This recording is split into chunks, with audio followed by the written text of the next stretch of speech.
The creepiest thing about this fish isn't that it goes from looking like this to looking like this. It's what's currently happening to them. Now these are Pacific salmon, and when they look like this, it's because they're returning from the ocean to the freshwater stream that they were born in order to spawn. However, they no longer have the mechanisms to be in fresh water, so they look a little funky. And in order to do this, they need cold, oxygen-rich water. However, with water temperatures rising and therefore oxygen levels decreasing, these fish are literally suffocating, and therefore the population sizes are getting smaller and smaller. Yeah, we're talking about climate change and how scary it is. Gotcha. They, of course, aren't the only fish that are being impacted by rising sea temperatures. Researchers have found that for every degree of oceanic warming, Atlantic mackerel are spawning 375 kilometers further north. Of course, this greatly impacts fisheries and therefore food supplies and the economy. Basically, globally, fish are getting smaller and smaller as waters get warmer and warmer. This is your reminder that climate change is real and we are seeing the impacts right now.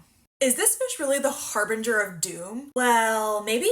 This is the oarfish, a deep-sea species that has been known to be seen or even wash ashore prior to natural disasters. The natural disaster legend comes predominantly from Japan, where it has a huge history, but even in 2011, prior to a massive earthquake, 20 of these fish were reported to wash ashore. However, the Japanese aren't the only ones that associate this fish with bad luck. In certain Scandinavian regions, they call it the king of the herring, and catching one meant that you were going to have a poor herring haul the following year. Personally, I think it's unsettling that this fish can be over 11 feet long and swims vertically in the water column. Anyways, does this fish actually indicate impending doom? The answer is, we don't know. Though this fish absolutely has washed ashore prior to natural disasters, it's also washed ashore or been seen and nothing has happened. Now, it's not unheard of for animals to know things before we do. However, these fish live in such deep water that the majority of the data we have on them comes from when they do wash ashore, which is not exactly helpful for the topic at hand.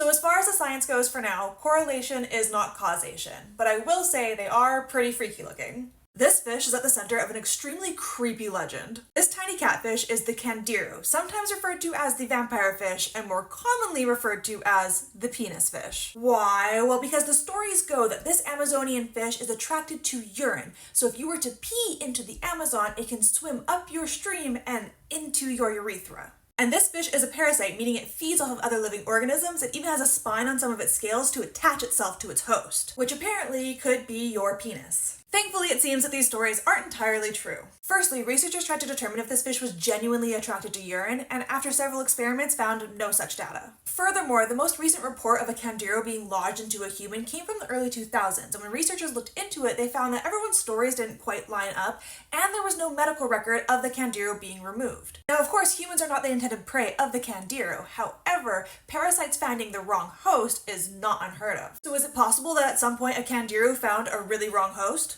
Sure. Should you be concerned? I don't know. If you have a penis, you tell me.